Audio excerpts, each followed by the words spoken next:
সংগ্রামী সভাপতি রেজা, উপস্থিত আছেন বাংলাদেশ ছাত্র ইউনিয়নের সংগ্রামী সাধারণ সম্পাদক বাহাউদ্দিন শুভ, সংগ্রামী সভাপতি মুক্তা বারোয়,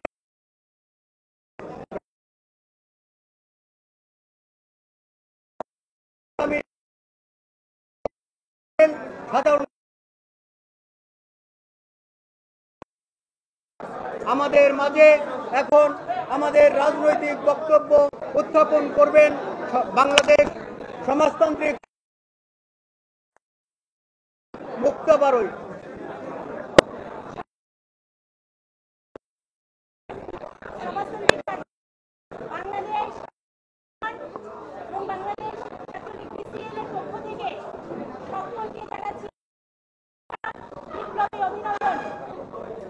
আজকে আমাদের সামনে আসন্ন ডাকসু নির্বাচন, সেই ডাকসু সামনে রেখে আমাদের এই তিনটি সংগঠনের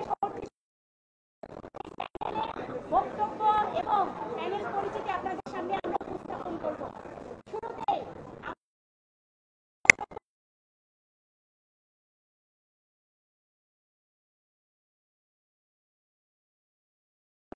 আপনাদের সামনে উপস্থাপন করছি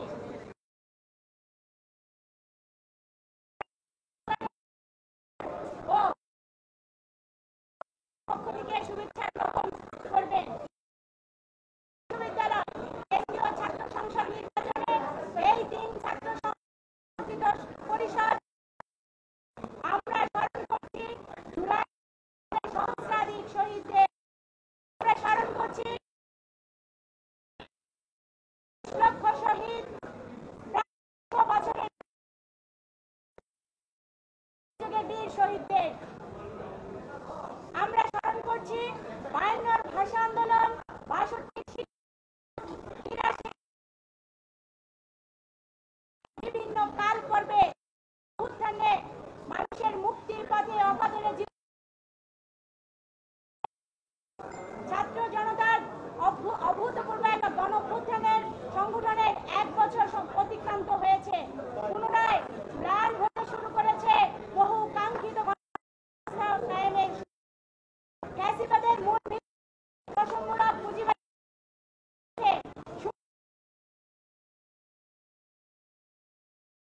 সংবিধান কল্পিত টেনে আনা হচ্ছে।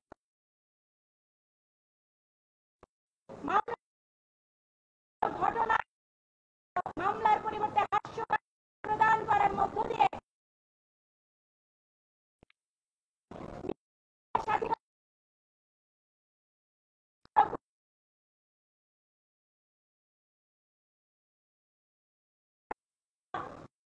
সরকার উপরিকাঠামোর পরিবর্তন নিয়ে যত ব্যস্ত, তার বিপরীতে মানুষের জীবনের পথে যে সকল বাধা রয়েছে, যেমন অর্থনৈতিক বৈষম্য, লুটপাট, দুর্নীতি, শ্রম শোষণ, নারীর অধিকার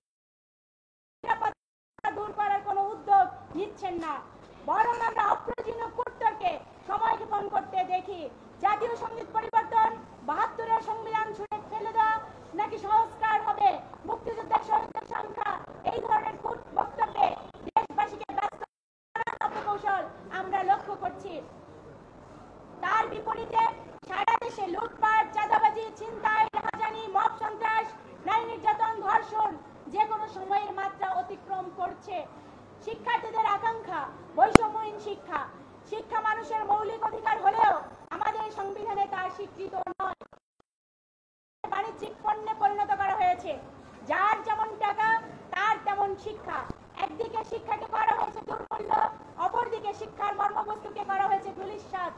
এবারও গণঅভ্যুত্থানের মধ্য দিয়ে শিক্ষা সহ গোটা সমাজের বৈষম্য বিলোপের সংগ্রাম করেছে শিক্ষার্থীরা, অথচ রাষ্ট্রের দিক থেকে শিক্ষার বৈষম্য বিলোপে কোনো কার্যকর উদ্যোগ গ্রহণের চিত্র আমরা দেখিনি। 11টি সংস্কার কমিশন করলেও অত্যন্ত পরিতাপের সহিত আমরা লক্ষ্য করছি আমাদের শিক্ষা সংস্কার তারা ঘোষণা কমিশন 16 বছরের আওয়ামী ফ্যাসিলিটি শাসনামলে ছাত্রলীগ হল ক্যাম্পাসে যে একচ্ছত্র আধিপত্য, দখলদারিত্ব, সন্ত্রাসের রাজত্ব কায়েম করেছিল, তার বিরুদ্ধে আমরা সহ অপরাপর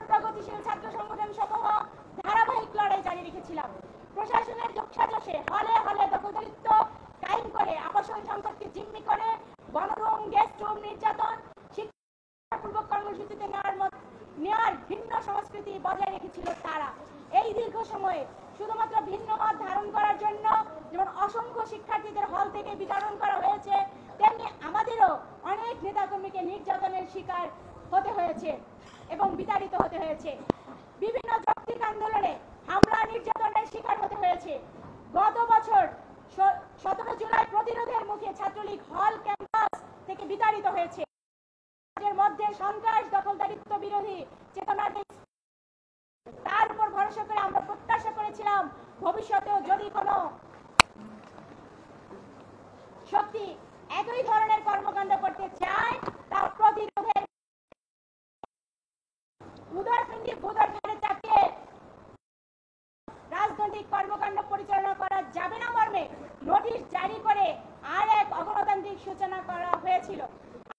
আমি বলেছিলাম আপাত দৃষ্টিতে এটাকে সমাধান মনে হলেও দীর্ঘ মেয়াদে জবরদস্তির রাজনীতিকে এটা দিয়ে প্রতিরোধ সম্ভব নয়, বরং রুদ্ধ করবে ন্যায়ের পক্ষে রাজনীতি, শিক্ষার্থীদের কাছে পৌঁছানো ও সংগঠিত করার পথকে।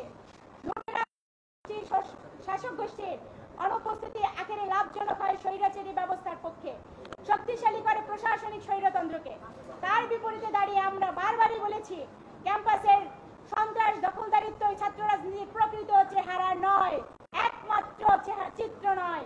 ফলে রাজনৈতিক কর্মকাণ্ড বন্ধ করার বিষয়টি শিক্ষার্থীদের একটি অংশের দাবি হিসেবে দোহাই দেওয়া হলেও প্রকৃত সত্য গত 16 বছরে হলগুলোতে ছাত্রলীগের সন্ত্রাস ব্যতীত অন্য কোনো রাজনৈতিক সংগঠনের কর্মকাণ্ড আদৌই ছিল না।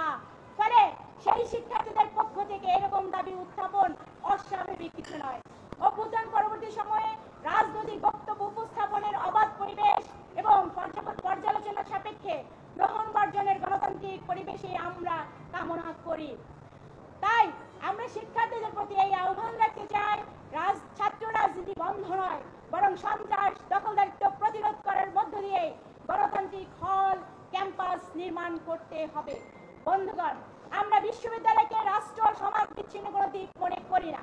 রাষ্ট্র যদি হয় একটি মানব দেহ, বিশ্ববিদ্যালয় তার একটি অঙ্গ মাত্র। কারণ রাষ্ট্র যে নীতি দ্বারা পরিচালিত হয় তার প্রতিফলিত হয় বিশ্ববিদ্যালয়ের সার্বিক জ্ঞান চর্চার পরিবেশের মধ্য দিয়ে।